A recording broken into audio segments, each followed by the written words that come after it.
च त्रियायुधम् त्रिजन्म पापसंहारम् एकबिल्वं शिवार्पणम्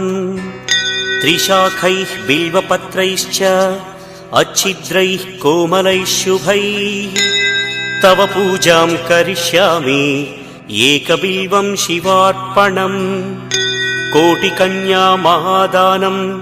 तिलपर्वतकोटयः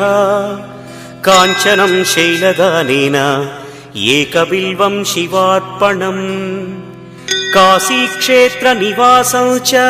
कालभैरवदर्शनम् प्रयागे माधवं दृष्ट्वा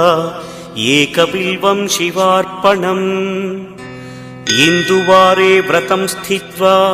निराहारो महेश्वर नक्तं हौष्यामि देवेश एकबिल्वं शिवार्पणम् रामलिंग